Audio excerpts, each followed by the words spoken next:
Welcome to another edition of Rust Rants. I'm John Rust, and I come on and go off about, well, whatever's honking me off today.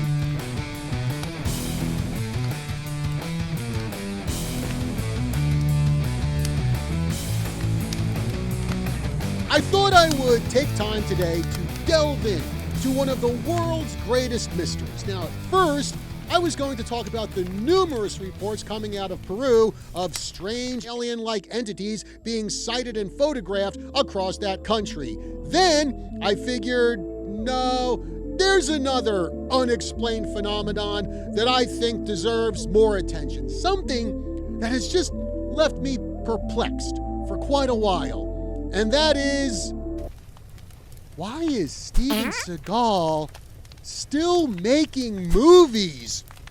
Now, if you're like me and you were in high school or college during the 80s and 90s, you consumed action movies like Tic Tacs, Arnold, Stallone, Chuck Norris, Van Damme, Jackie Chan, and Steven Seagal, who early in his career, he actually put out some movies that I really enjoyed. Above the Law, Hard to Kill, Under Siege.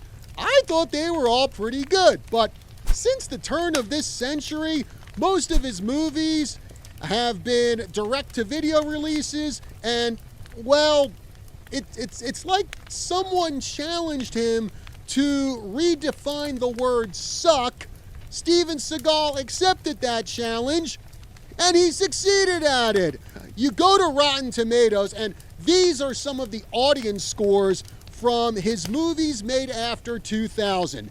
18% for Ticker, 16% for Kill Switch, End of a Gun, and Beyond the Law, and whoa boy, how about this? 11% for Against the Dark.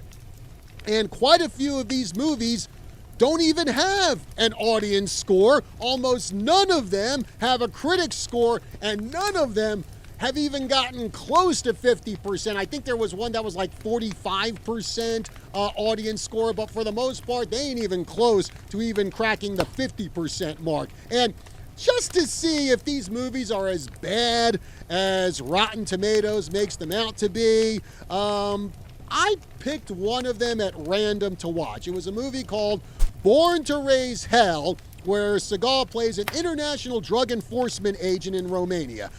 This movie had a 23% audience score on Rotten Tomatoes, and honestly, I think that's way too high.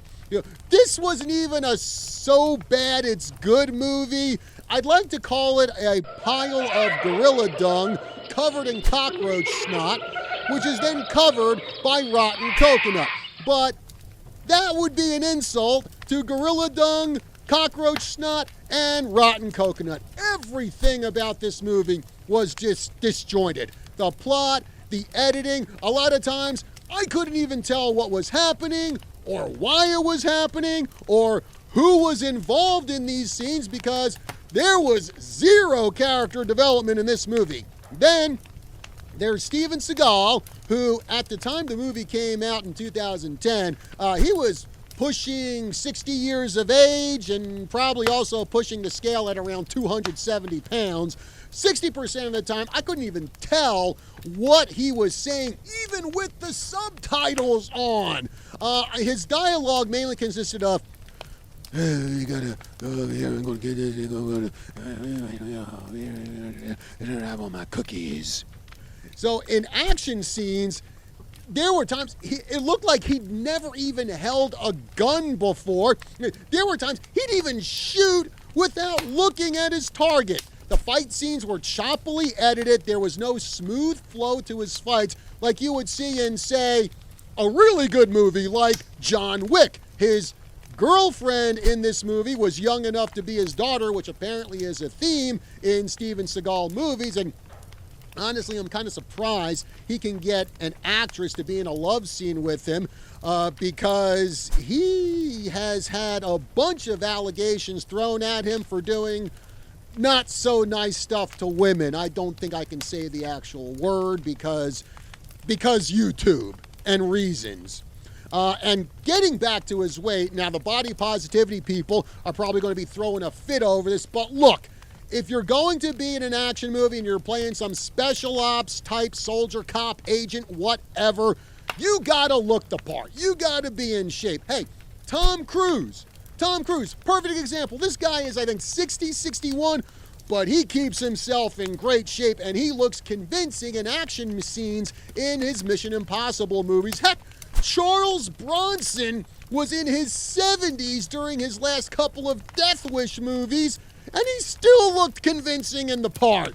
And how Seagal keeps getting the funding to make these movies is beyond me, especially since he's had a bunch of bad business ventures that really cut into his net worth. All I gotta say is, Steve, it ain't 1988 anymore. Do the world a favor and stop making action movies. Okay, folks, that's going to do it for this edition of Rust Rants. Be sure to like, share, follow, and subscribe across all of KYCA's social media: Facebook, YouTube, Rumble, Instagram, Twitter. Check us out at kyca.info. Be sure to smash the like button. Also, share this video. Leave a comment on this video. Are you a Steven Seagal movie fan, or do you think his movies after 2000 just really suck? We want to know. Till next time, I'm John Rust. I will see you soon.